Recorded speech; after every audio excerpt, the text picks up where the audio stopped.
And Vice President Harris said that she told you to be a little bit more careful on how you say things.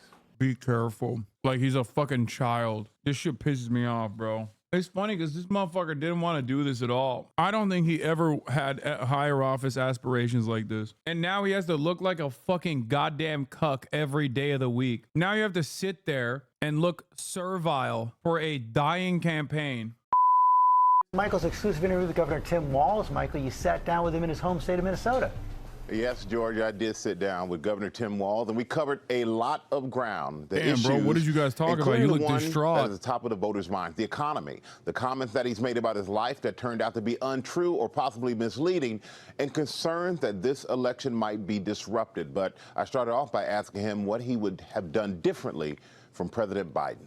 Vice President Harris was asked this week on The View if she would have done anything differently than President Biden question with President Biden that he has done in the past 4 years. And she said, quote, "There is not a thing that comes to mind." And she later said she would have a Republican in her cabinet. Yeah. And when it comes to President Biden and the presidency, would you or do you see anything that you would have done differently? Yeah, and look, as a governor, I was asked to be governor of this state when Donald Trump was president and when Joe Biden was there. And I watched Donald Trump dismiss the COVID pandemic. I watched him drive an economy into the ground. And I watched Joe Biden and Kamala Harris pick those pieces up. And I think for all of us, we make decisions, we reanalyze afterwards. I think the thing that drew me to this ticket, and I think what the vice president's talking about, is that her values on these hasn't changed. They have been working for the middle class. They've been doing all they can to make sure prices come down. They're protecting reproductive care. So it makes me want to ask you, do you think that Biden's done everything right? Well, look, I don't know if any of us do everything right, but I can tell you he's done everything in the best interest of the American public. He's listened to what the public did. He's asked for answers, and I think, and reevaluated afterwards. And I think if your values and the judgments you're making and the ethical decisions you're making, he's done that. And I, again, have seen the difference that it made, especially during the COVID pandemic. No, totally, dude. Visionary leadership. Biden famously always is like, "Hey guys, do you want maximum genocide or like a step below maximum genocide?" And then people are like, "We don't want no genocide. How about that?" And he's like, "Ha, just kidding, Jack. We're doing permanent genocide in the third world. I'm doing the Holocaust." Why? Biden is so responsive to voter pressure, dude, that it took Nancy Pelosi being like, "I'm going to assassinate you," for him to be like, "All right, I'll drop, I guess." Mr. Responsive, they say. Mr. Responsive to the voter demands is that's how I would that's how I would recall the Biden administration. Only good thing this motherfucker did was, I mean, aside from the agencies, is pulling out of Afghanistan. And even then, they're so deeply ashamed of that good thing that they did that they let the fucking media dominate them for months over it. So sad. Is Waltz a media sub? I think Waltz is gone. I think they captured him and they cloned him in a facility. And this is the clone Waltz speaking. Every time he opens his mouth in these interviews post DNC, that's what I think. Versus someone who's incredibly self-centered. I want to go back to something you said on Tuesday. You said, "I think all of us know the Electoral College needs to go."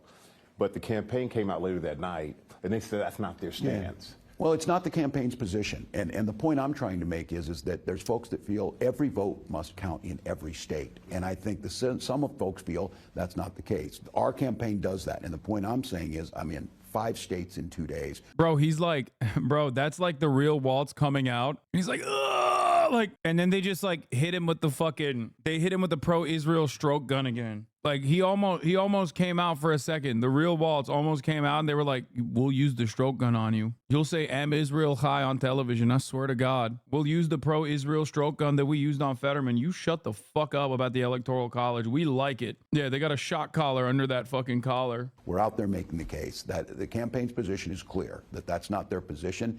Their position and my position is to make sure that everybody understands their vote, no matter what state they're in, matters. So that's something that you and Vice President Harris disagree on?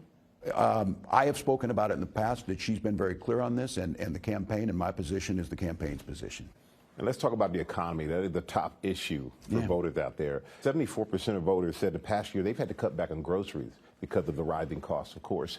And a lot of those voters, they're concerned that they cast their vote for Kamala Harris, but she's responsible for that. Yeah. So how do you reach those voters? What do you say to those voters who may blame her for the economy right Yeah, now? folks in the middle. Well, we talked to them about what are the policies that are going to make a difference. And we see some of the data, but data doesn't impact people in their daily lives. Go into the grocery store and you see false information, whether it's bird flu impacting eggs. But the reality for most people is if those costs are up, they want to know what you're going to do about it. I think that's why she's focusing on making sure whether it's home ownership more affordable, tax cuts for the middle class, and let's just be candid about this, this price gouging piece of this. And something that former President Trump said, something that within your debate they were saying that, hey, these are policies that Kamala Harris could have done 3 years ago when she was in the White House with President Biden, and she never did. What do you say to people who bring that up, who say that? Well, Donald Trump had 4 years to do it, if you're going to talk about that. But the point is, you need a partner in wanting to make a difference in this, holding true to our values, securing the border. Donald Trump steps in and says, look, that's going to hurt my political future. Let's not make it happen. Let's talk about your record. And you call yourself a knucklehead. Call yourself a knucklehead because you've made some statements that just aren't true. And the comment about weapons of war that I carried in war, which you didn't. You said that you were in Hong Kong during the 10. Proud of the service that I've done. I sneezed so hard that I got the worst stomach cramp, dude. Oh my God. I got the stroke gun. Oh, by God. Oh my God. Oh, it's still hurting too. It's like still, I think it's because earlier today when I flexed my abs too hard to fucking post that Instagram photo. No, I'm just kidding. I did abs a lot today, but still, oh my God, bro. Hope it's not a hernia. What? No, it's not. I just cramped. It does still hurt though. Like it's still flexing. I condemn Hamas. I condemn Hamas. M Israel high, please. Never again. Holy shit. Nah, I need a fucking banana and I need water. Oh my God. How does a hernia happen? I don't know what a hernia is. Hernia forms when tissue pokes through a weak spot in the muscle. This can cause a visible bulge. Hernias usually don't cause danger right away, but if left untreated, the tissue can become stuck or lose blood flow. I thought you could only herniate a disc. I didn't know that you could get like, no, I don't have a hernia. I'm touching my fucking abs. Ugh. No sudden moves. Yo, my shit got rocked, dude. Holy fuck. I had to drop my chicken wrap and everything. Ooh, I'm sweating, dude. It's not even a joke. Like, I need to hydrate. What I need to do. Most unk you've ever been.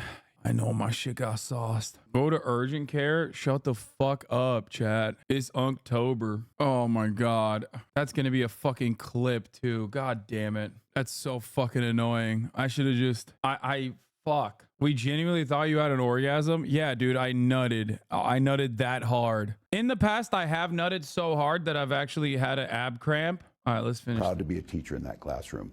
Proud to have been very public all these years and owning it when I, said, look, I was there in August of '89. And I think what you see here, you saw it in Minnesota. I've been elected 8 times here. These things have been very public for folks here. They see the results of things that we pass. We see a state that's a top 5 state for business. We see 3rd best state, top 3 state for raising a child, and we've got the best health care. And I think the policies, whether it be dealing with China and understanding China's human rights record, what you can be certain there is that Kamala Harris and I aren't going to, pick dictators on speed dial. See, Xi Jinping is doing a good job during COVID, as Donald Trump said. And I think those lessons learned over a lifetime of being very public, whether it's in the classroom or being elected. Well, but it's... Yeah, he did do a good job during COVID. What? Did Donald Trump even say Xi Jinping is doing a good job during COVID? Because that would be a truthful statement. Demonstrably a better job than we did. And she never did. What do you say to people who bring that up, who say that? Well, Donald Trump had 4 years to do it, if you're going to talk about that. But the point is, you need a partner in Congress. You've seen these. We've seen different bills that are ready to pass. And the way Kaya don't give a fuck. Yeah, she didn't even move, dude. Oh, what's wrong with me? It's one of the things with trust. So there are going to be some people who say, we can't trust him even tell the truth about himself. Yeah. What do you say to them? Well, I said they know who I am. I know who I am. I know the work that I've done. I know that things get spun in a political environment. But I think what they see is, if they want to compare that talking about immigration policy. Dude, this stuff is fucking hilarious. This is one of the biggest media hack jobs of all time. The idea that like Tim Walz is a serial liar. Why? Because we found 2 different speeches where, you know, he exaggerated his involvement. One of them is a misspeak anyway, and the other one is like the classic fucking lie that people constantly tell. Like, yeah, if you're in 1989 during Tiananmen Square, like if you're in China, you're gonna lie and say you were there. Okay, you were there at the fucking massacre or whatever, right? Dude, being mad or fake being mad. Yeah, massacre. Shut up. You know what I mean? Fake being mad at those two things when Donald Trump is running for president, and there are less moments where Trump is honest than telling a lie, is so nutty. This is the media trying to do this thing that they always do, which is overcorrect in order to appear impartial. Well, you know, this guy lies too. See, we're after him. And it's funny because the Republicans don't give a shit. They're still going to call you lying mainstream news. Like you're fucking out of your mind. Like no voter cares about this shit, no matter how hard the media tries to hit this point. Very, very stupid. American voters care about what's in front of them. The 3-minute ad break at the top of the hour. Okay? That's it. That's what they care about. They care about avoiding those ads. Policy or seeing the things that Donald Trump would say. I think there's a big difference than missing a date when you're there. And again, spinning something for a political reason. I'm very clear of who I've been. I'm very proud of 24 years of doing that work. And I think going to Congress and working for veterans, they want to see it and make the difference, look a little different. I think people in Minnesota, my students, the folks I've worked with, members of Congress, they know who I am. And they know the policies we put in place have made an impact. And Vice President Harris said that she told you to be a little bit more careful on how you say things. Well, I did it, you know, even the other day of just speaking passionately about these gun violence situations and meeting with these survivors. I've sat in the room with the Sandy Hook folks, a friend with... Be careful. Like he's a fucking child. This shit pisses me off, bro. It's funny because this motherfucker didn't want to do this at all. I don't think he ever had higher office aspirations like this. And now he has to look like a fucking goddamn cuck every day of the week. Now you have to sit there and look servile for a dying campaign. David Hogg, who's been an activist on this, people know in that, and then that gets spun in that, well, he didn't say something true. It was very clear that I was talking about these veterans, very clear that I wear, you know, I wear my emotions on my sleeve, and I do think in these positions, whether it be governor or being vice president of the United States, you do need to be careful. You do need to be a little more thoughtful on it.